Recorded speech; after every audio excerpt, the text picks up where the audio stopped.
Yeah, my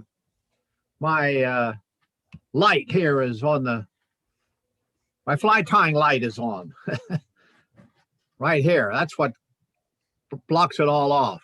So, okay. Good to see you, Al. Are you still in Sarasota? Yeah. In Venice. Yeah. Venice, yeah.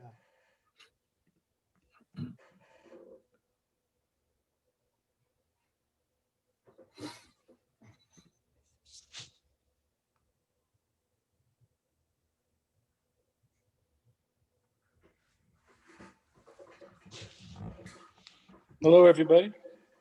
Hello. That was Chubb. How are you?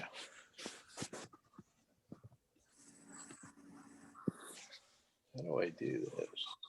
Ah, there's more people. Anybody been braving the wind this week? Nope. Yeah, 2 days. Yeah. It was rough out on the bay. And Got the a good water, burp. cold Yeah. water.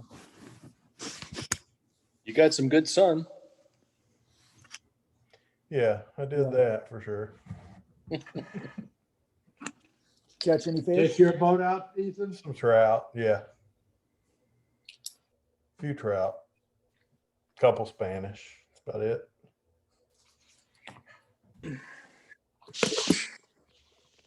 How's everybody doing?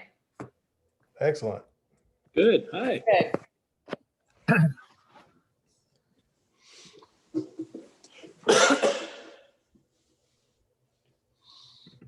So Ethan, we're set up, correct, so that I can, you guys have my PowerPoint loaded? I do. And I'll share the screen whenever you're ready. And whenever you just want to change slides, just say next slide or whatever.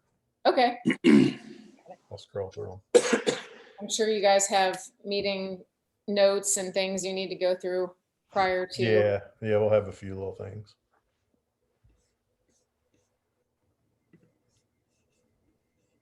You guys been getting out on the water? Yep. Good.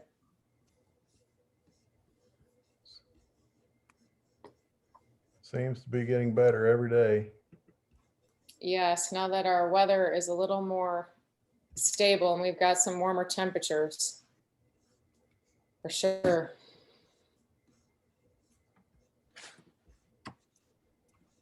Have the bays warmed up?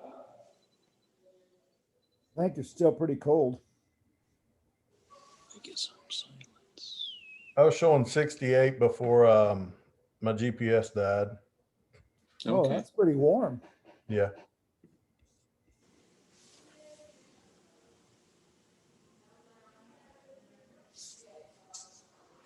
About 72 in our bays, like in Estero Bay down here in our neck of the woods. Wow, that's pretty nice.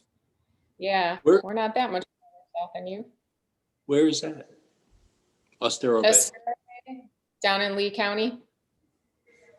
Okay. Is there any red tide down there? There was about a month ago, Wiggins Pass and south, we had some pretty bad blooms, but as of now, it's much better. So Well, that's great. yeah, it seems to have cleared up, thankfully. It's a good thing you're not in the Poconos. Because Oh as my- we speak, the temperature is 36. No, thank you. Did you get much snow? Yeah, they got quite a bit of snow this year, more than they have had probably for the last 6 to 8 years. Oh. Well, my son's up in West Milford, New Jersey, and he has still 2 feet on the ground. Yes, I know I have a driveway that's 700 feet long, and I've had it plowed, about 4 or 5 times. And Yeah, my sister lives down up in Allentown. I had 2 feet of snow a few weeks ago, so. I'm originally from the Allentown You can area. turn that yellow one on right here. That'll give me a little light. Guess My they- favorite, my Little favorite Lehigh expression. River, Chubb. Pardon? Little Lehigh River. Little Lehigh, you bet. I grew up on Cedar Creek, which is a tributary to the Little Lehigh, and then on into the Lehigh. Yeah. But I wanted to mention, people ask me, well, why do I go to Florida in the winter? And I have a one sentence answer. You don't shovel sunshine.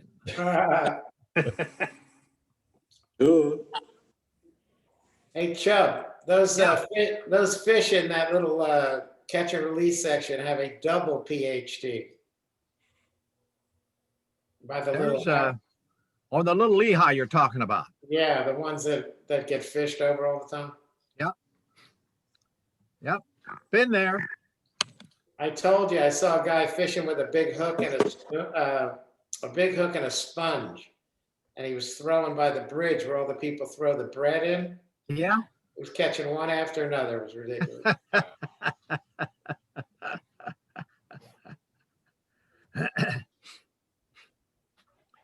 Well, you know, that section there is right down below the fish hatchery too. So, I know. I don't see that out here. Hey, Chubb, welcome back. thank you. No Ken Babineau? No, Chubb, it's very good to see you. Go ahead and Debbie, do you mind if we talk about fishing for a second while we're waiting for Ken? No, you guys chat away, chat away. So Mike Perez caught a 31-inch snook with Rick Grassett last night Huh. while we were sitting in another boat. And Cindy McClure, who's down there by the mountains, is only leading like 2 of 4 divisions now. Because where's Cameron? he's not here either. He got a big redfish. Yeah, he got a big red. So Cindy, you better tighten up. I was in them today. It was just a matter of getting one to bite. When you say you saw a bunch of redfish, they weren't eaten? Between the wind and trying to kayak and pole and fly fish, I'm telling you, there ain't nothing easy about it. It's just a cluster sometimes. And today was a cluster. That's why those spinning people catch them all the time. They could throw far. Yep, my buddy caught it 10 out there today, so. Yeah. Debbie, are you aware that we went to Alligator Alley the other day? Club, a bunch of us. I was not aware of that. We caught all the exotics, and what we noticed this year is there's way more peacock bass than there ever were, and there were hardly any African cichlids, but just like a million Oscars. Yeah, the Mayan cichlids, we caught a couple today on our trip. Oscars definitely everywhere. Sunday, I had a great day with the peacock bass. Today, we only got one. So it's been, yeah, Sunday, I think we got 7. Today, we got 1. So, and then some nice largemouth lately too. Awesome. All right, I see Ken. Who else are we missing? Want me to text Bob Cameron? You might be tired from that redfish. Yeah, probably. Yeah. It's a rough crowd. Yeah, Mick said he can't make it tonight. He's got work. He and I were out earlier today. Too bad we don't have a Pompano division. Had a good day on him today. Jim and Ethan, how were your dinners after the Oscars? Were they good? Mine was excellent. Mine's this Sunday. Oh, this Sunday. What time? Ethan, how did Invited the whole you prepare neighborhood. What's that? how did you prepare the Oscars? Just out of curiosity. Cornmeal and fried. Okay. Are they So going? if I was just wondering if I release them into somebody's kayak, does that mean I caught and released them?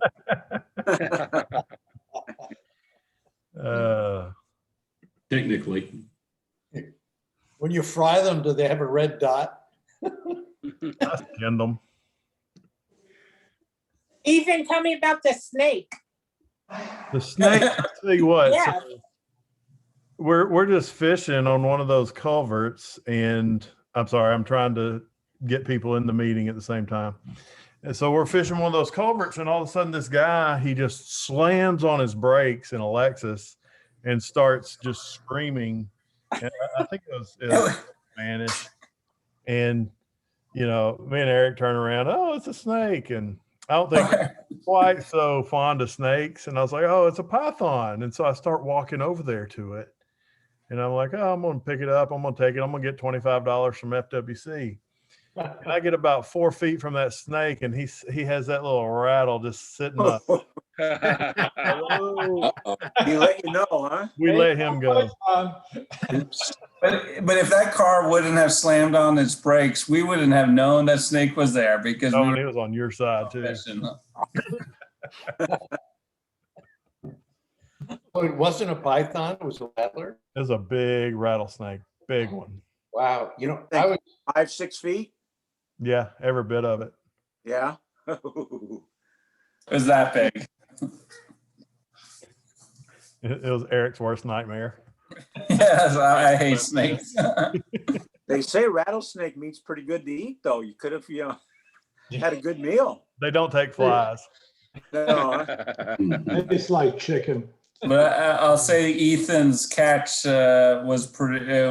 One of the Oscars he caught that he almost had it out of the water, and then it decided to pull his line out and swam straight into the gator's mouth. That was the funniest catch I've ever seen. Yeah.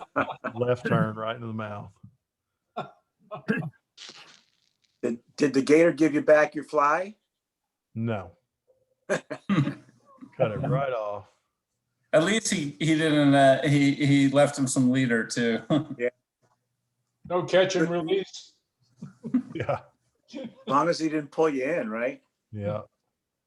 Bob Cameron reports his arm is in an ice sling, so he can't. You got a second shot probably. No, he already had that. So Got a second shot from that redfish. yeah, that's the leader in redfish now, huh? Yep, it is. So what are the standings, Ethan? Can you just do them real quick? Yeah, so let me click over there real quick. So Bob's on top in redfish at 24.5 and ladyfish at 22.75. No, I got No? a 23-inch today. Well, it hadn't arrived on those. No, things. I know it's on my phone. I'll send it out. I don't count fish I haven't seen. All right, I'm letting you know it's legit. All right, and Nick Cindy's had got a five. 28 Nick inch. was with me. You should take a couple inches off of Ken's ladyfish because it's not his boat and he doesn't have to clean up all the mess of taking it on board. Good point. You can hold it against me because I go with Freedom Boat Club, huh? Uh-oh. It's a tough crowd. Telling you.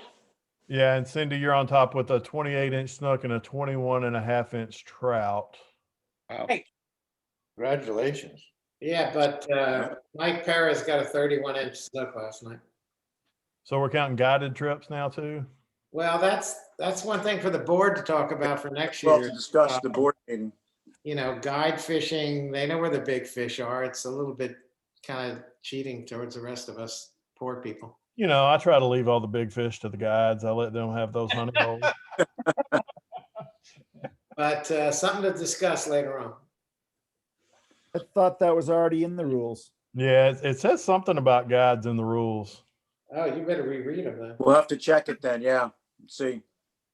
Maybe it's directed just to the guide. Have to make a decision on which one you want. Well, I'd like to see a 31-inch snook. I think that would be a beautiful fish. Oh, yeah. Oh, yeah. We'll post it. Yeah. Cindy, Maybe we just need to add a guide group. hey, Cindy, while we got you on here, do you remember, did you get your gift certificate for last year's winner from Bob? I don't know. What were you spending at the comp at CB's the other day? That was a $25 one. Yeah, it was, I think for the raffles. No, I think that would have been probably from Ethan, the fun fishing tournament Fun we fishing had, tournament, right? Yeah. Yeah, those Yeah. are $25. But from last year, the $100 gift certificate for the major winners, the 4 top winners, I'm not 100% sure if Bob got that to you. I don't know.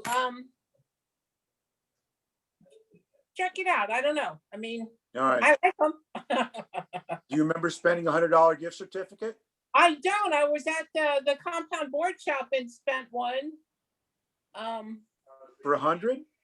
I don't know. I don't know. Okay. It's you know, check it I'll out. have Bob double check it then, because Great. Thank you. yeah, we don't want to gyp you. Well, this tournament ends March 31st. Is that correct? Correct. Okay.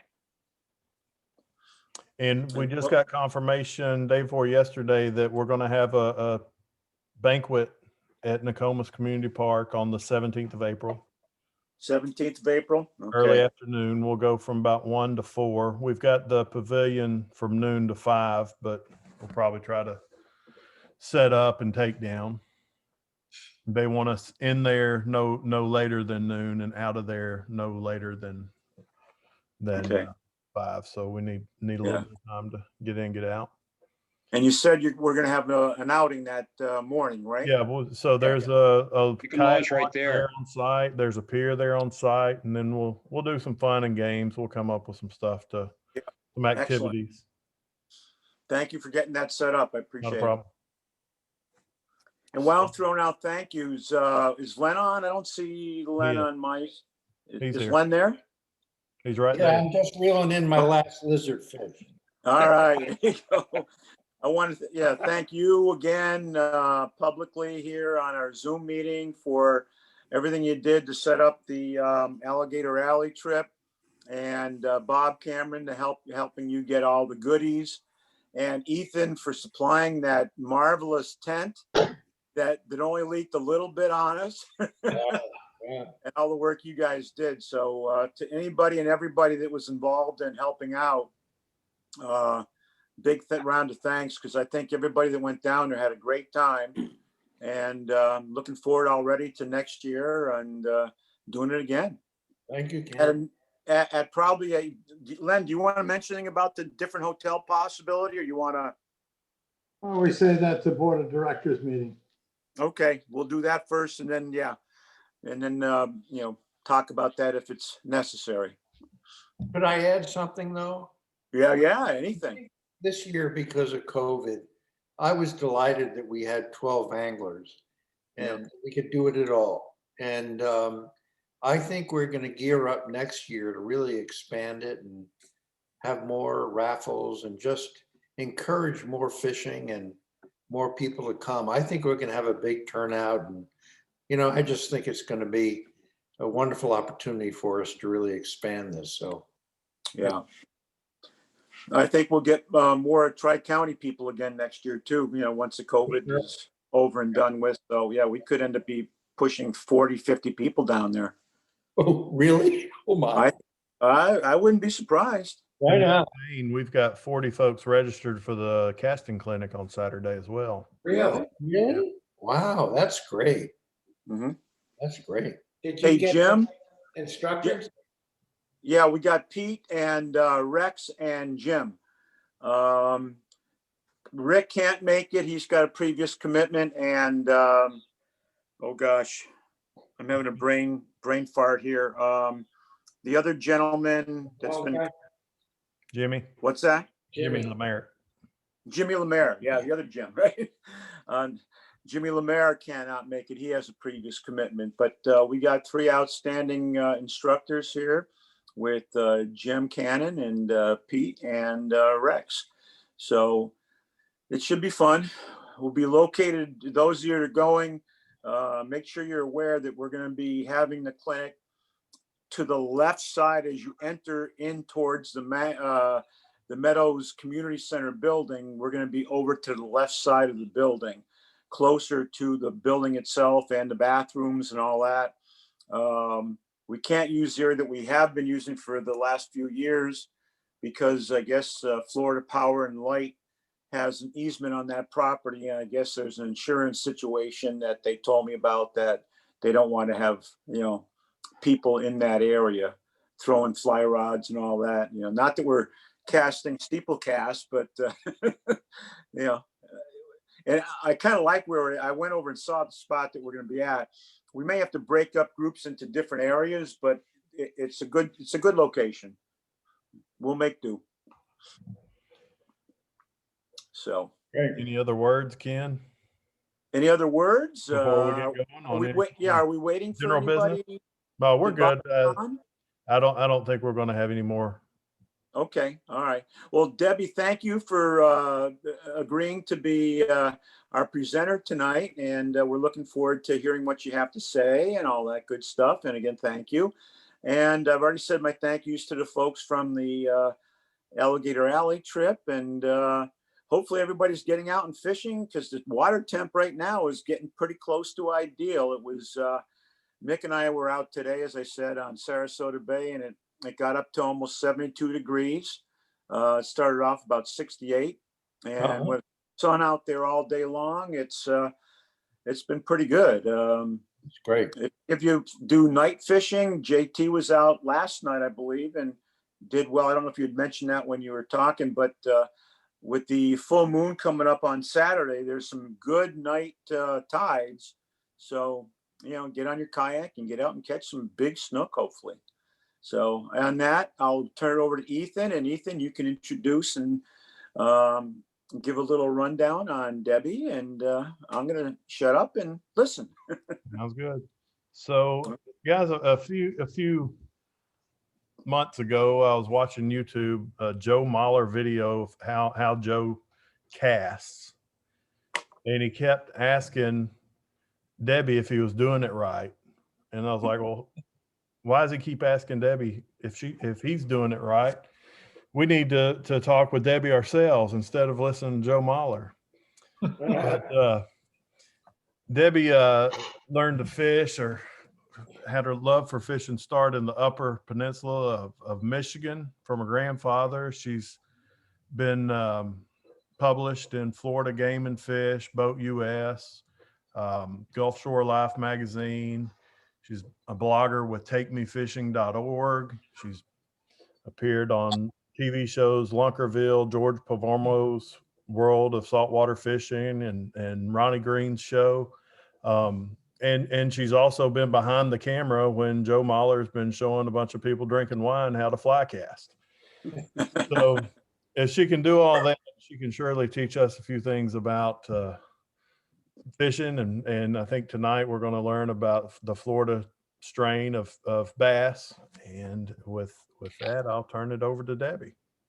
Yeah, absolutely. Well, thank you guys so much for having me. And this is one of my favorite subjects because every year, this time of year, people come down from up north. We get all our snowbirds that come down and they get ready to book trips and get out on the water. And inevitably, I always hear something along the lines of, well, but I can catch bass up north. So this presentation tonight is going to, I think, open your eyes and really encourage you to develop a new appreciation for our Florida strain fish and why they really are so special to our state. So absolutely, I am ready to get rolling whenever you are, Ethan. We're all ready to go. All right. So let's see.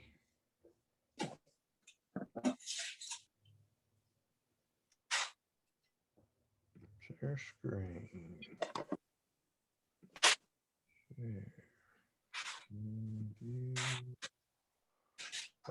So you will not be able to say a bass is just a bass by the time we're done with this presentation tonight. All right. Well, all right, it's all yours. All right, so I can control the slides down there at the bottom too, huh?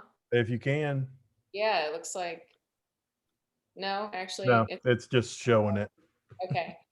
So yeah, we're gonna talk tonight about fly fishing for the Florida strain largemouth bass.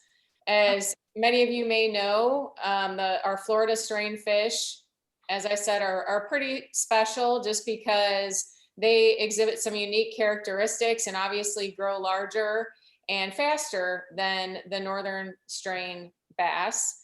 And they're obviously one of my favorite fish to pursue down here on a fly rod, just because you always get those acrobatic head shakes and jumps and leaps, and they're just an absolute blast to fish on poppers and even on streamers. So definitely a favorite species of mine, and something I like to talk to my clients a lot about and take them out to pursue. So with that, let's go to slide number 2. So, with any species of fish, obviously your goal is going to be to learn about that target species, to determine what types of structure that fish relates to, and to learn about their preferred water temperature range, when they're going to be most active, when they're going to be more likely to take surface, surface poppers, when they're going to be more likely to take bigger streamers. All of that will weigh into the equation. Water temperature definitely plays a role, because when that water temperature is in their preferred temperature range, they're going to be much more willing to pursue larger flies, larger patterns, and also some of those, top water poppers and frog patterns.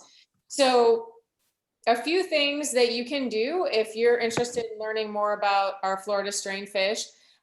First of all, I guess what a lot of people don't know is that, our Florida strain largemouth bass is the most sought after subspecies of bass in the freshwater fishing world. So if any of you watch, FLW bass fishing tournaments or the Bassmaster Classic, that a lot of times those guys are going to lakes, they're going to fish reservoirs in Texas and California, where it's either a hybrid or it's the Florida strain fish that they're going after ideally. And our Florida strain subspecies actually originated on the Lake Wales Ridge right here in Florida. So if you guys aren't familiar with the Lake Wales Ridge, I do have a map that shows a little bit about that, but essentially that was the only part of our state that was above water during the Ice Age. So as a result, unique plant and animal life forms developed on that ridge, and the Florida strain largemouth bass was one of those unique life forms. So it's pretty cool, pretty special. And today you'll notice that, many of our top trophy bass lakes happen to be situated right in the area along that Lake Wales Ridge, which I think is pretty cool. The Florida strain fish is often referred to as the super fish. It grows faster, as I was saying earlier. It's not as aggressive as the northern strain fish, which makes it more challenging to catch. And the spawning period generally ranges from January to April. The lakes here farther south in the state of Florida start earlier, sometimes as early as December. And spawning doesn't always happen. It doesn't happen at one particular time. Those fish are going through waves of spawning periods. So depending on where those fish are in a particular lake and where they are in the state is going to influence at what particular time they're going to go through their rigors of spawning. And if you're ever interested, it's not that far from you guys, to learn more about the Florida strain largemouth bass. There is a fantastic team of geneticists and biologists that are based at the Florida Bass Conservation Center. That is actually the old Rich Loam hatchery that FWC owns, and they are phenomenal over there. You can call them in advance, let them know you're coming, and go up there and visit. They've got a few of the big Florida trophy bass that they have in an aquarium upstairs in the visitor center. And then if you go downstairs, they'll give you a tour and you can see all of the concrete raceways where they keep all of the bass that they're breeding to release when they're doing their stocking efforts in different waterways. And it's really pretty amazing because you can see how the biologists can actually take a particular bass and they can associate that bass based on its biological makeup and based on its genetic data to a specific waterway in the state of Florida. So they have raceways that are labeled with, you know, Lake Okeechobee. So they can even tell down to the precise waterway where those fish originated from and the area that they will likely stock those fish back into. So it's pretty amazing the level of genetic research that they go through up there, and just very interesting. If you ever get a chance to go up there, I highly recommend it. Rick Stout is the name of the biologist up there that you can get in touch with, and he's just extremely knowledgeable, an incredible wealth of knowledge. So one of the other resources that you can use to learn, you know, a lot of people here in Florida, their primary goal is, I want to catch a trophy bass. I want to catch a big bass that's 8 pounds or over. And to be honest with you, the number of people that have done that on fly, it's pretty few and far between. You know, most of the time people are out there fishing for trophy bass, and what are they using? They're using live wild shiners, which none of us fish with, right? Right. Right. I'm not gonna say I haven't done it before, but you know, the neat thing is that if you go to trophycatchflorida.com, you can actually see, it's a database, and you can see which waterways in the state of Florida have the highest number of trophy fish related with that particular waterway. So you start to see like the top 5 lakes consistently producing these big fish that are 8 pounds and above. And, you know, you start also realizing, if you are familiar with a lot of the lakes in Florida, that, you know, these heavily vegetated lakes, the shallow lakes, that's exactly what our Florida strain fish love. That's their preferred habitat. They love thick hydrilla. They love all that, you know, water lettuce, any place that they can, you know, get down and hide underneath and use as ambush points. So that's just a few ways that you can learn a little bit more about your target species if you want to get out there and catch a trophy bass on a fly rod, which I think would be amazing, because I think there's only 5 people that have done it in the history of the Trophy Catch program. And that program has been in existence now for, I want to say, about 7 or 8 years. So it would be great to see more people submitting trophy catches on fly. And then next slide, moving on. This right here is what I was referring to as the Lake Wales Ridge. So this is the part of Florida. It's actually a chain of ancient sand islands that was the only part of the state, as I mentioned, that was above water during the Ice Age. So, you know, that area is generally a lot of scrub vegetation, and all the lakes in that region are known for being exceptional for bass fishing. Lake Ixtapoga is definitely one of my favorites. That's where I caught a 10-pound 6-ounce bass. And if you haven't had the chance to go and experience that lake, definitely take a trip and do it if you can. And then next slide. This is just the Florida Bass Conservation Center. So this is the facility that is run by FWC that I was referring to. They've got a great visitor center. If, you know, some of you have grandkids, kids that are really into fishing and you want to take them and kind of do like a mini field trip, obviously, given the times that we're living in with COVID, I would definitely make sure you call them and see if they have any restrictions or limitations to the number of people that you bring with you. And I'm sure obviously they'd want you to wear a mask, and they may have restricted hours, but these guys are a wealth of knowledge. And it's really, really interesting to go in there. If you haven't ever visited a hatchery, to see how the hatchery is run and all the genetic research that goes in behind the scenes, I highly recommend it. So that is up in, that is up close to, not far from the Villages. I'm trying to think, Webster, Florida is technically the name of the little city that it's in. So next slide. basically, you know, when fly fishing, you guys all know it's about matching the hatch. And most of the time we think when we're fly fishing, you know, you're using, when people are going after trophy fish and they're using live bait, one of the preferred forage species of a Florida strain largemouth bass is, of course, the wild golden shiner. This isn't a wild golden shiner right here. This is actually, this picture that I've got is an inland silverside, which happens to be one of the primary forage species in one of the lakes down here that I fish and take my clients in. So, you know, I'm always looking to try to match the hatch with the color and shape and general, you know, action of that particular bait fish. So that's an inland silverside, but obviously that fly on the right could definitely mimic a golden shiner as well. It's just that's actually a Crelex streamer. That was a pattern that was developed by Mr. Chuck Kraft. Originally it was a smallmouth bass pattern, but it also works exceptionally well for a largemouth bass too.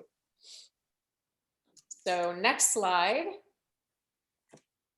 That's just a picture of the Crelex pattern, and it's made with the Crenic flash, which is not easy to find in a lot of places, but you know, you're using those weighted barbell eyes, so it gets farther down in the water column. And especially, you know, when you're fishing the warmer months of the year, you want something that's going to get a little down deeper in that water column, because when it gets to be either, you know, the heat of summer or the coolest, you know, cold front that comes in the winter months, those fish are going to hunker down and they're going to be down in those deeper holes where the water temperature is more stable. So that is the Crelex pattern by Mr. Chuck Kraft, one of my favorites for largemouth bass. And next slide. You know, this just is kind of us running through the basics of, okay, if you're out there and you're maybe fishing for fun and you're maybe fishing with kids, or you're trying to get someone new into fly fishing, you know, it's about numbers, right? You're wanting to catch a lot of fish, you're wanting bent rods, you're wanting to keep a lot of action going on. So in that case, you might use smaller patterns, you might use some terrestrials, some nymphs. And those younger bass obviously are going to be a lot more aggressive. They're not going to be as finicky when it comes to forage, but when it comes to catching those big trophy fish, they're going to go for those protein packed punch items, bait fish, you know, anything that mimics like a small bluegill, a frog, or a crayfish. So the patterns, some of my favorite patterns are the Crelex, the Clouser, the Clawdad, the Straw Boss, Dan Blanton's Whistler pattern, which is one of my personal favorites, and you'll see why later in this presentation. And then topwater popping bugs or frog patterns, anything, you know, from a size 6 to a size 1. Debbie, can I ask a question? You bet. Do those skinny little inland bait fish, do they school up and do the fish blitz on them or no? Absolutely. It's a great question, Jay. They do. In the summer months, I see that very frequently. Those small inland silversides will basically blitz out in the middle of a lake, and you'll see those largemouth bass just absolutely busting on those fish on the surface. And in that case, you know, in a lot of instances, if you throw anything in there that's going to mimic those little inland silversides, you're going to have a fish on. I mean, and the opportunity for multiple fish if you've got 2 or 3 guys in the boat and you're casting flies at them. So that to me is so exciting, just to see those fish busting up on all those baits right out in the middle. I mean, it's kind of like, you know, schooling mahi when you're saltwater fishing to see it. It's just, it's something pretty cool, pretty special. This pattern right here is the Clawdad. So, you know, for during those times of year when you're seeing more crayfish, or if you're fishing a waterway where, you know, crayfish are one of the primary forage species, that's definitely a great pattern to use as well. Down here, for whatever reason, I see a lot more crayfish. I notice birds are dropping them a lot more like in the spring. in the later spring after our rains is when I see them. So that tends to be when I use that pattern most often. And then go ahead and flip to the next slide. This is just a nice specimen of a Florida strain largemouth on Mr. Joe Mahler's straw boss pattern.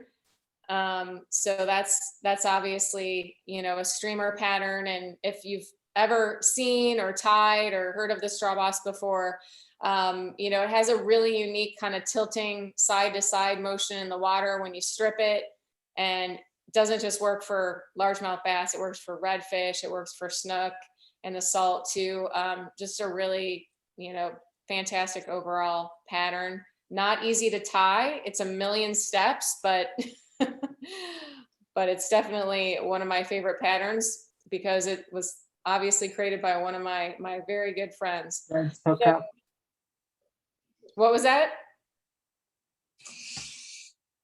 I think that was background noise. Joe actually tied that for us at one of our tie for pie nights. Oh yeah, did he? Yeah. I thought it was a topwater pattern. No. No. Oh, okay. No, he actually did a demonstration with that pattern in the tank at a Bass Pro Shop, and he filmed it. And you could see how the redfish were reacting to it and how they were eyeing it, and just the motion it has subsurface in the water. I'm sure he probably has it on his YouTube channel somewhere. If you get a chance, check it out. It's pretty cool.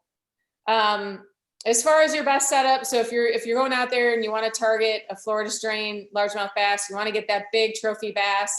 I personally use a 7-weight setup. I know a lot of people, you know, also use an 8-weight setup. It just kind of depends the size flies that you're chucking out there.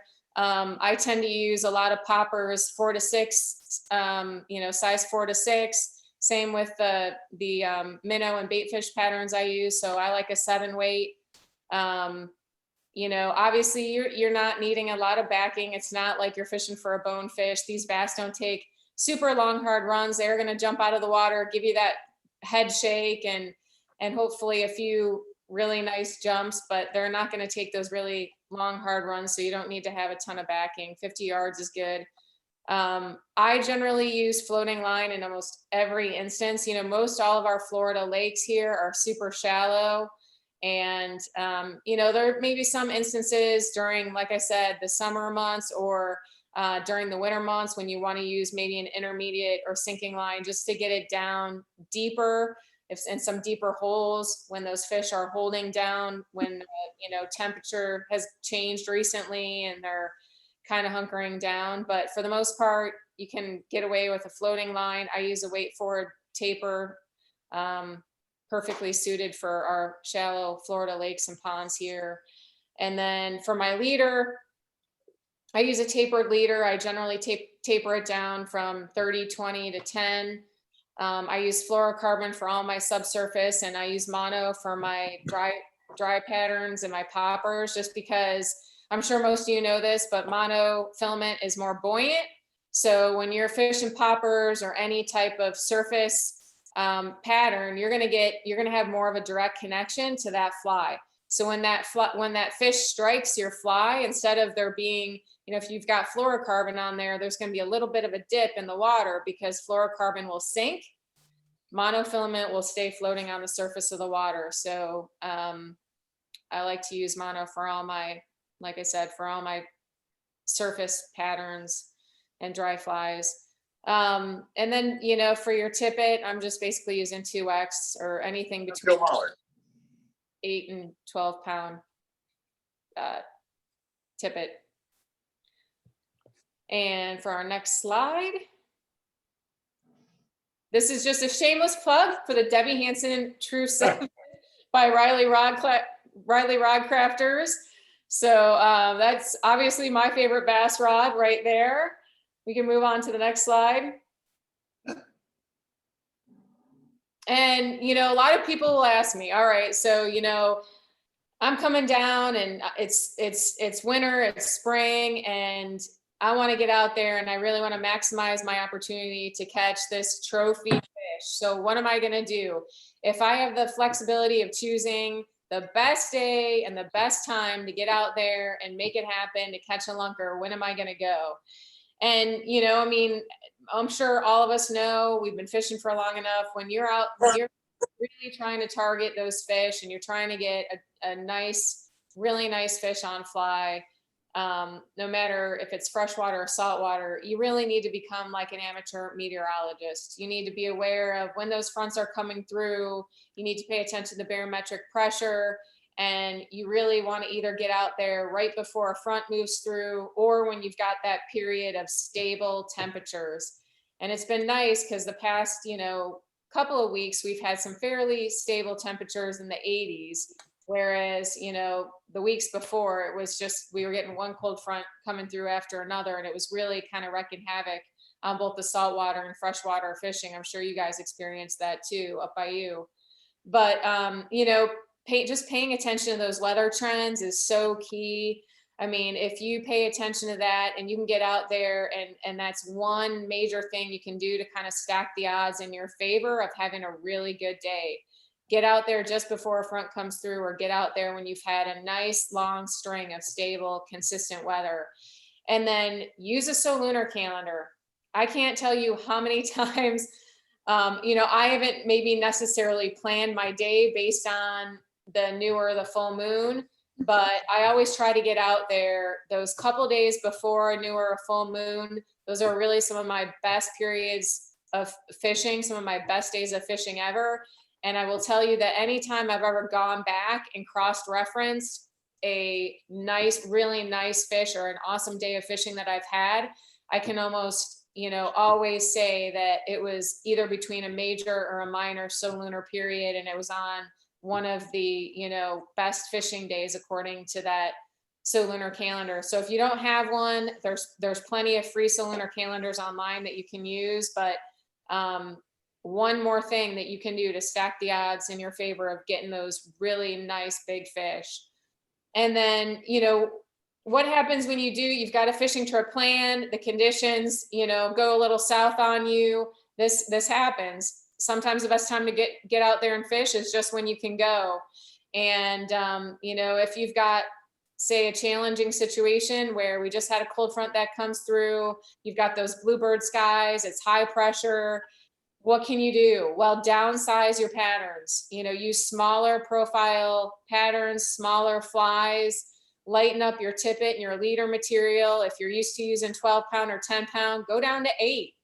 You know, sure, you might, you know, you hook into a big fish, you might lose it on lighter leader material, but it's better that you're going to get, at least have the opportunity for that fish to strike. You know, after those fronts, or when those fronts come through and that barometric pressure is steady and high, those fish really don't want to expend a ton of energy to pursue large, fast moving forage items. So those smaller patterns are really going to work better. And ambush points and shoreline vegetation, that's, you know, that's key for our Florida strain largemouth bass. They're an ambush predator. They love vegetation. So if you can find an area where you've got multiple different types of vegetation in one area, you know, that's going to be, if you've got some lily pads or spatter dock, you've got hydrilla, you've got some reeds, that's pretty much prime territory. It's a great place for that bass to kind of hide up in that vegetation and ambush prey. And then, you know, you always want to, of course, just as when any other type of fly fishing you're doing, adjust your stripping speed and your cadence to the conditions. So if you're fishing, you know, doesn't matter if you're fishing on the flats, you know, and it's the middle of summer in August and the water temperature is around 90 some odd degrees, you're going to slow everything down because those fish are lethargic. And it's the same thing here in the winter. We get those cold fronts that come through, the water temperature dips down, certainly not in those fish's preferred temperature range. You want to slow everything way down. So start, you know, strip those flies slower. If you're using, you know, I really wouldn't even use a topwater popper at all in those types of conditions, because the fish are going to be much less likely to exert that energy to come up and smack something up on the surface as they would, you know, hit a subsurface pattern. So just a few tips. And then next slide. This is an illustration by our friend Joe Mahler, just showing the importance of, you guys were just talking about getting out there and having a casting clinic and really working on your casting. And this just shows the importance, when you're out there fishing these lakes that have a ton of vegetation, and really refining your curve cast, being able to cast around those lily pads, around those laydowns to get to those areas where those fish are ready to ambush prey. And it does make a huge difference. I mean, you know how it is when you cast up a fly and you get it within that prime zone up near a mangrove shoreline, and that sometimes it's inches will make the difference of that redfish coming out and tagging that fly, and you having a fish on the end of your line and you not. So it's the same exact thing for, these bass. You really want to get up as close to the edge of that vegetation as you can. You want to work around those lily pads. And if you're getting hung up in the lily pads because you can't make those curve casts and you're having to rip that fly out of the lily pads, those fish are out of there. They're on high alert. They know you're there. You've already, yanked on a lily pad and they've scattered, and your chances of, especially those big fish, they're, they don't get to be 8 pounds plus for no reason. They're smart. And they're not going to hang out when they see something that doesn't look right. So keep practicing your casting. Next slide. That is our friend MJ, and that is a nice Florida strain largemouth bass that she caught. I believe that was somewhere up in Charlotte County. But just a, beautiful dark fish. You can see how dark those bass get when they're up in that vegetation. Just really, really nice specimen of a Florida strain bass right there. And our next slide. Just showing you some of the lily pads and the vegetation that you want to be fishing around. And the next slide.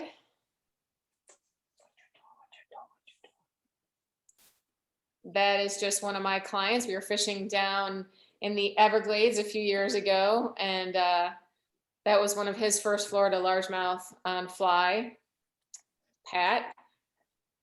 And obviously you can see all the lily pads in the background there. So yeah, see all those pads right behind him. That's where he got that fish that fish came right out of those pads. So next slide. Your tips for targeting a trophy. So when you're wanting to go after the big lunker, you've caught enough of the little fish. It's like, all right, I want to get out there. I've lived in Florida long enough, or I've, been down here for enough years visiting. I really want to get that big fish. Use that trophycatchflorida.com website as a resource. You'll see every year they're updating that with the most current data as far as which waterways are producing those big fish, and then take a road trip, go out there. And obviously you're going to want to go during the cooler months of the year. Right now is prime time for fishing for the, the big trophy bass. And then, like I mentioned, use a solunar calendar if you can. And a lot of times if you're fishing at night or during the early morning hours, dawn and dusk, those are going to be your best opportunities to get those lunker bass to the boat. And then just take care to match the hatch. Consider the water clarity, the weather conditions. If I'm fishing cloudy, murky water, obviously I'm using, in most cases, some chartreuse or brightly colored flies, or I'll use that Crelex pattern because it's got some flash and it's easier for the fish to see when the water is a little cloudier or murkier. If you're fishing in clear conditions, I always use natural colors, anything that's, the typical color that a bait fish would normally be. Because obviously you've got clear water, and those fish are going to key in and be much more aware if there's something that's really flashy or doesn't look like it's a natural color. So match the hatch based on the conditions. And the next slide. So that is that is one of my trophy bass on fly that I got down here in the Estero area, and I was using Dan Blanton's Whistler patterns. So that has the bead chain eyes, and that one happened to be in black, and it had some copper flash tied to it. And that was in June, and it was in the middle of the day.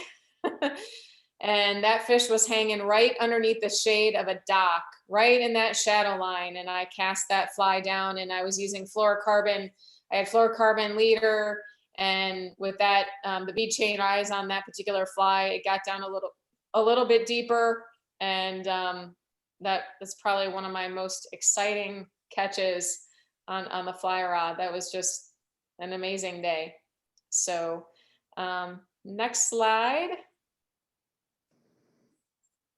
And I'm sure you guys probably know most of this. I don't want to, rehash a lot of stuff you already know, but when it comes to handling your catch and practicing proper catch and release, and with these big trophy fish, that's definitely something you want to do.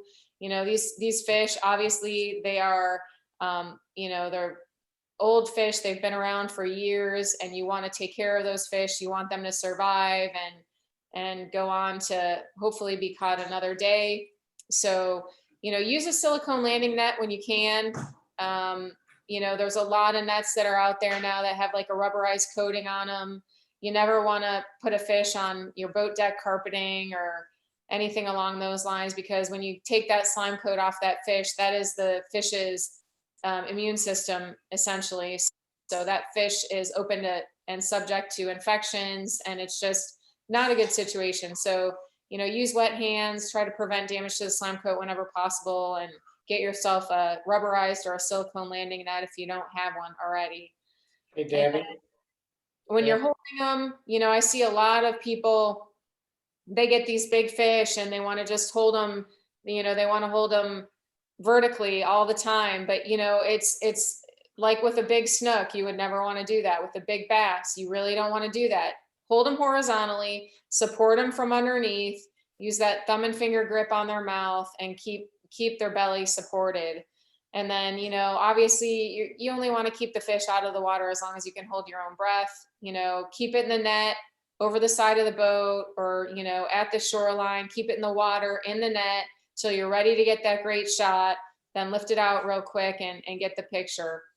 And then don't grab the peduncle. Who knows what a peduncle is? What's a peduncle? No one knows what a peduncle is? No. So the peduncle is the part of the fish that a lot of people kind of like to use it as a natural handle. And I see a lot of people when they're releasing trout, they'll grab that area that's between the fish's tail and its body. It's kind of that narrow area right between its tail and body. That's the peduncle. And on a largemouth bass, especially the larger fish, if you grab that and you grab it hard enough, that area bruises. And based on what the biologists were telling me at the Florida Bass Conservation Center, that's actually, believe it or not, one of the primary reasons of post-catch mortality in our Florida strain fish, is that area will get bruised, and then that fish will develop an infection and it won't make it. So don't grab the peduncle. Just thumb and finger grip on the mouth, hold it, supporting it from the underside, and then, release the fish wherever you caught it. I see a lot of times guys, in their bass boats, and they've got to go, for a weigh-in, and that's all fine and good. I get it if you're fishing a bass tournament, but, a lot of times, especially this time of year, those fish are breeding, they're spawning, and we catch them, we're interrupting their spawning rigors. You want to release it near the same place that fish was caught, so it can get back to its bed and, and continue on with making additional baby bass for future generations to catch. So that's just a little bit on handling your catch, and we can move on to the next slide. That's our friend, Mr. Joe Mahler, with a nice Florida strain largemouth that he caught just from the shoreline. I believe that was up in Charlotte County as well. But yeah, again, you see that nice, just dark coloration on those fish that are right around that vegetation. And then the next slide. Of course, what do you want to do if you want to get out there and have your absolute best chance of catching a big bass and having a great day on the water? You want to hire a guide. Guides are going to keep track of your ongoing fishing patterns, where those fish are holding at different times of the year. They know what's going on as far as the seasonal changes and, the types of structure that those fish are relating to during different periods of the year. And of course, you can save yourself a lot of time and research if you're fishing an unfamiliar waterway. And of course, they can also help you refine your casting techniques and give you some tips on fly selection. So next slide. That's just my modest vessel. I actually have an outboard on my boat right now, but I have a 15-foot tracker with an 8-horsepower Mercury outboard. I used to do a lot of trips on some of the lakes where they wouldn't allow you to bring gasoline engines. So that was taken on one of those days, but I do actually have an outboard. And I just got a truck, so no Jeep anymore. Need to update that picture. But anyway, that was on a nice foggy day. We had a really good morning that day. That's just all my contact information. And I am exclusively catch and release. I don't keep fish. I am U.S. Coast Guard licensed and insured. My website information, my phone number. If you guys get down to my neck of the woods, give me a holler. It'd be great to get out with you guys and catch a few. And yeah, I'm exclusively fly and artificial lures. I specialize in finesse techniques and fly fishing only. So love having newcomers and beginners and people who are just kind of getting their feet wet with fly fishing and using artificials. So that's it. Thank you guys for having me tonight. And hopefully you picked up some good information that you can take back and hopefully use in the future. I've got questions, Debbie. All right, let's hear Okay, let's see. First thing, when you were talking about when Joe's picture of all the curve casts and all that crap, Yeah. I noticed that the gators make quite a wake when they're spooked or chasing something the other day. And Yeah. I know a lot of people double haul and they rock back and forth and it gets the boat going and it's throwing waves. That's got to be something to think about constantly as far as stealth. I would think is how to cast quietly without shaking, without moving the boat so much. Absolutely. I mean, I do it all the time and then I think about it and I try to stop doing it, but That and your amount of false casting, and I know, Joe definitely echoes these sentiments, but you got to think that if you can reduce your false casting, every time that fly line hits the water and you rip it off. I mean, basically my motto is if you're gonna cast it, fish it. Don't rip that line off the surface of the water, because again, you've put that fish on high alert. He already knows you're there. You've already ripped the fly line off the surface of the water. So, what are the chances that, there might be some smaller fish that are still hanging out because they're a little bit more aggressive and they hear the noise. But, those bigger trophy, smarter fish are definitely going to be wise to the fact that something's going on and they're going to bug out of there for sure. okay, thank you. Second question. As you know, the spraying of pesticides and the amount of crap coming from the sugar plantations directly affects both the saltwater and the freshwater. I did see a picture of a bass with some chemical burns on it recently, some red markings that they said were chemical burns. Are you finding fish in your area that are distorted or messed up? I have not in the areas that I've been fishing recently. A couple months ago, I was fishing in an area where I know that, there was a recent addition of a golf course and they were doing some spraying along the shoreline. And I noticed a big change in the water clarity. It was really cloudy. And then the fishing was definitely not as good as it had been previous to that. And then I caught 2 fish and both fish had red sores on them. So I have seen things similar to that. Yeah. I mean, I think, I'm not a biologist, so I can't say for sure that it was from the chemicals, but I do know that I had been fishing that waterway for an extended period of time and it seemed to correlate with, with the use of additional chemicals in that one particular waterway. So. Okay, third and final question. Thank you. Last year, Jim Cannon, who's on here somewhere, there he is. and found we happened to be on Lake Manatee, which is our larger body of water here. And there was a giant hexagenia hatch, which is biggest mayfly out there. They're yellow. And we used white poppers and yellow poppers. And we caught fish. We caught some of those summer bass, some of those striped bass that they've introduced here, the hybrids. The sunshine bass. Yeah, which are really cool. So my question is, this is in May, early May, do you get hatches like that down your way, A, and are there any summer bass, B?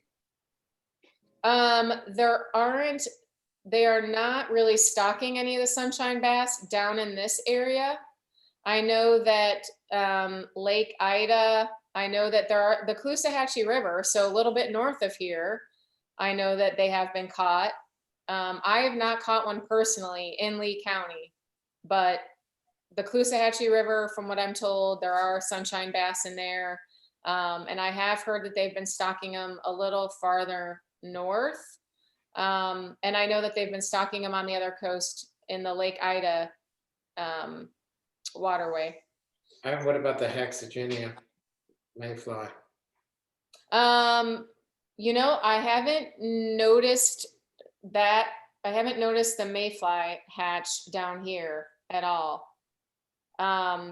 We have the dragonfly. I mean, I have a couple of dragonfly patterns that I like to use because we get a lot of the dragonflies, the red dragonflies down here, the smaller red dragonflies. So I have a few of those patterns, but I haven't noticed the mayfly hatches down in this area particularly. It's odd because you would notice that they're gigantic and it's like a feeding frenzy on the entire lake. Jim caught a really big tilapia. I caught some of those sunshine bass, some big brim. So we researched a little bit because it's a hex that's a little smaller than some of the northern states, but it's still a really big fly, and it looks like an amazing time. So we're gonna go to the same lake around the same time and look for it this year. I was curious if it was statewide. Pattern that you guys are tying that mimics that particular mayfly. Oh yeah, just big yellow emergers and dry flies and stuff. The problem was we were a day late, $1 short with our patterns. We only had poppers with us that day. So it might have gone on the week before, we don't know, but it was pretty sparse the day we actually had the flies, the correct flies.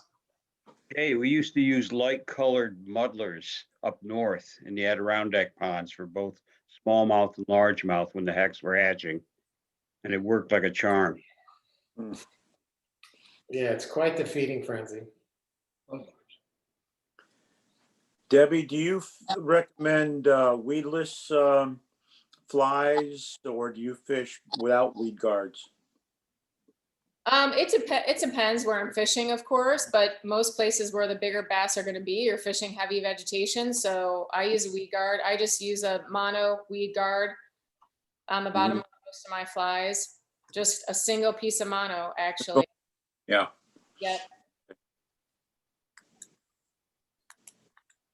Yep. Those bass like all that vegetation for sure. So you kind of have to have some kind of weed guard in most cases. Debbie, how long are your trips generally, hours-wise? 4 hours. Okay. So Debbie, I was watching the YouTube videos, Joe tying the straw boss. What color do you like for largemouth? I mean, he's got the fluorescence and the white. I mean, any particular favorite? It depends on, I would say, the water conditions and the water clarity, but yeah, so I would say for me personally, if the water was clear, I like he does one that's in like a tan or a tan and white. He'll do it like two-tone.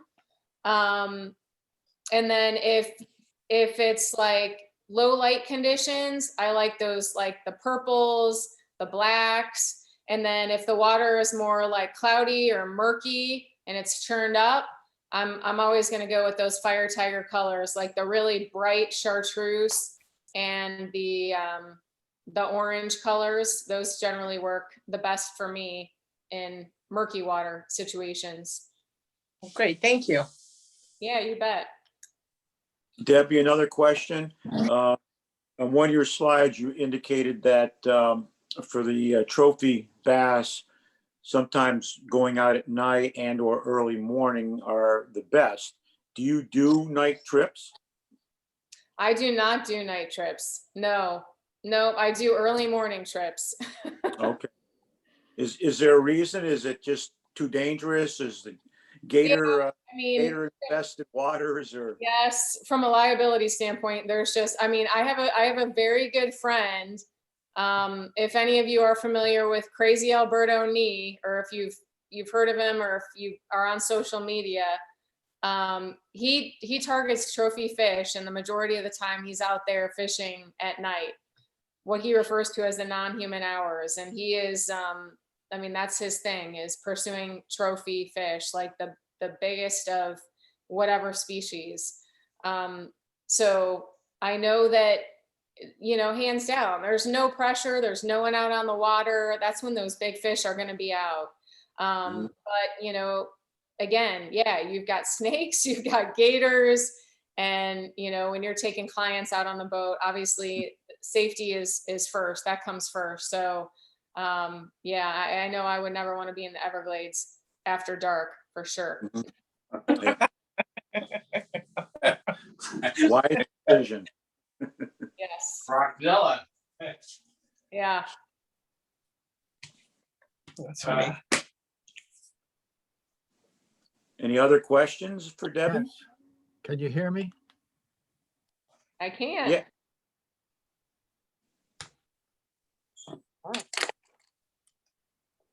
Was that a question coming out? Yeah. Chubb? I think I got it on mute. No, we can hear you. Hear you. Okay. I have a question about after you hook the fish, after the fish takes the popper. Mm-hmm. I have a problem where the fish seems like to swim away with it. And I think I have set the hook, and all of a sudden the fish opens its mouth and it's not hooked up. I frequently let this happen to me, and I wonder whether I am not setting the hook hard enough.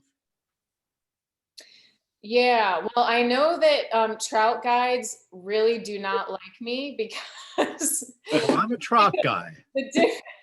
because the difference is, you know, I don't know if you guys are accustomed to trout fishing and then you go fishing for warm water species, you know that there's a big difference. I mean, when you're fishing for warm water species like our largemouth bass, you're using that strip set generally, a little bit of a strip set, and you're really letting that fish come up and take the fly.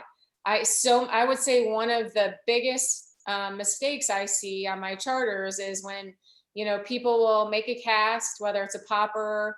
I mean, most of the time, you know, people are fishing surface patterns like a popper. They'll cast it out and you can see exactly what's going on because it's on the surface of the water. So, you know, the fish will come up and they'll go to strike at it, and the person will, you know, do a trout set on it initially, and of course just like pull the popper right away from the fish. So I always tell people, you got to let him take it.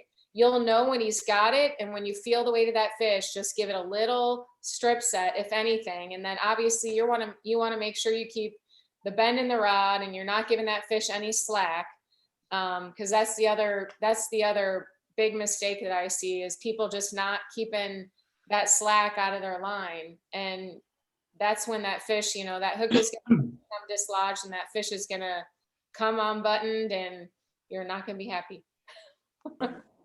Right. Not happy. Thank you. I don't know, Chuck, does that answer your question? Yes. Yeah, just if you're bass fishing, just let that bass come up and take it. And then, you know, when you feel them on there, give it a little bit of a strip set, which means you're just stripping, you know, just give it a little tug on that line to make sure it's firmly, you know, that barb or that hook is firmly embedded in that fish's mouth. The area I live in has six ponds in the development. So I just need to go across the street to fish. And a lot of fun. Yeah, it's when it's that convenient, you can't beat it. That's perfect. Hey Awesome. Debbie, relating to the same question, I fish a lot of gurglers, guard-side gurglers, and Yep. I used to fish them without a barb, and I lost a ton of fish, strip setting or not. So now I fish them with a barb. They seldom get it down deep enough where it's dangerous, but I just find I keep so many more hooked up. What's your thoughts on that? On going barbless or barb? Yeah, on a top water. Yeah, I mean, I don't really crimp down my barbs on topwater patterns either. It is very rare that a fish will become gut hooked or, actually inhale that fly to the point where it becomes a problem. So, Right. So knowing that, Chubb, do you use a barb on your topwater flies? Yeah. And I fish guard-side garglers, a lot of them. And you use the barb? Yep. Yeah, well, something's got catawampus there with Well, you. I think it's the operator. It's not the hook. It's the operator. I didn't want to finger you, but I have a Probably those damn question. Fish. Debbie, excellent presentation, by the way. Really enjoyed it. Very good. well, thank you very much. Yes, thanks, Debbie. Appreciate it. Ron. Thank you. Is there Thank a time? Has a question. Yeah, I have a quick question. Are there times when your fishing surface, a really slow retrieve, you twitch it and let the concentric circles go away? And because I think they, like a panfish, don't they sit underneath and just eye it for a long time? That's the Joe Mahler thing. Yeah. Definitely. I definitely think, and again, you're going to want to think about the conditions that you're fishing in and what the water temperature is, because that's not going to matter as much if those fish are aggressively feeding, and that water temperature is in their prime feeding range, which, is basically, from like 71 to like 85 degrees for a Florida strain fish. They're going to, you can pretty much keep popping it and they're still going to come up and crush Okay. it. But Okay, thank you. if it's cold, slow it, just, pop, Okay. pop, and then I give it a pause and let it sit and let the rings clear away. Okay. Thank you. Prefer Yeah. water that is completely flat, or would you prefer a ripple on it? When I'm popper fishing Yes. yeah. Oh, I love flat, calm water. Okay. Maybe a slight ripple, but fishing. Just confirm my thoughts. Yeah. Thank you. Yep. Sidebar to not so much for bass, but I fished a lot of baby tarpon this year. Become kind of an addict. And the gurgler, let's say you're throwing a gurgler, I try all kinds of different strips, but what I was told by a local guide is to kind of swim it real slow. Don't stop it, but don't be jerking it so it's shooting water, and just kind of slidering it along. That seems to stimulate these hardmouth fish. So that's something you guys might want to try. I know it's really not appropriate for a bass conversation, but. And that's $1 each if you use that.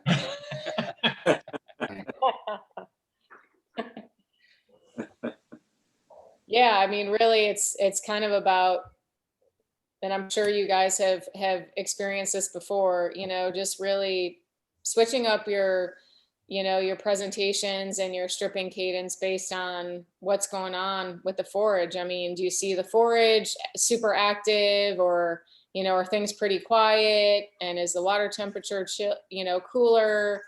Is it warmer?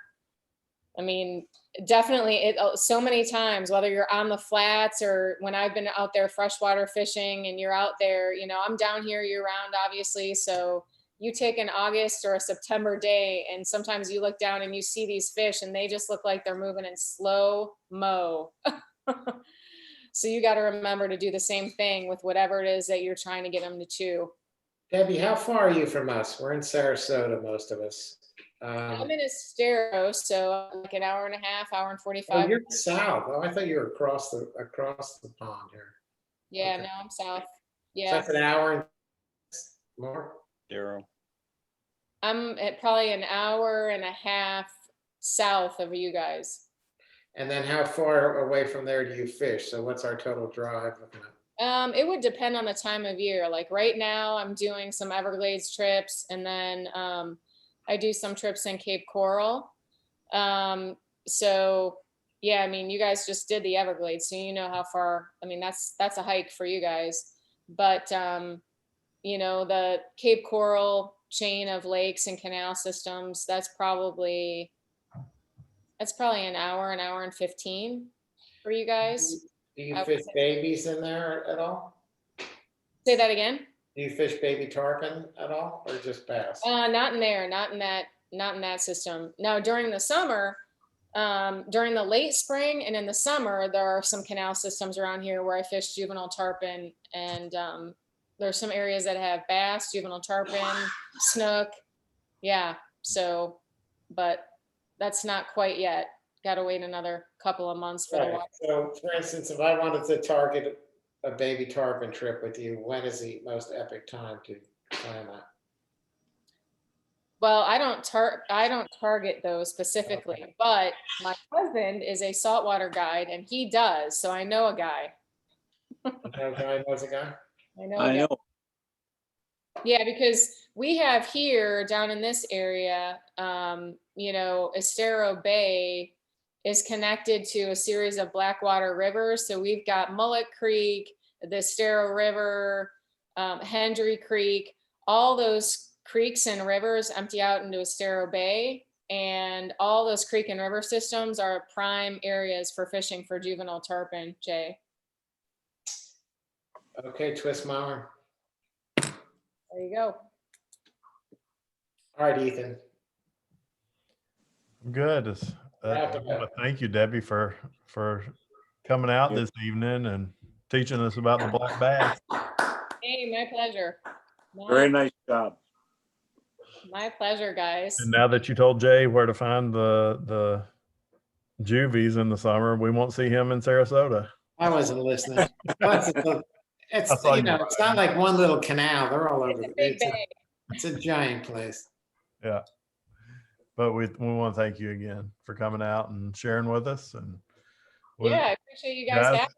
go see Debbie down in Estero. Go get your bass on. Give me a Yeah. holler. Give me a holler if you get down this way. Yep, absolutely. Thank So you, Deb.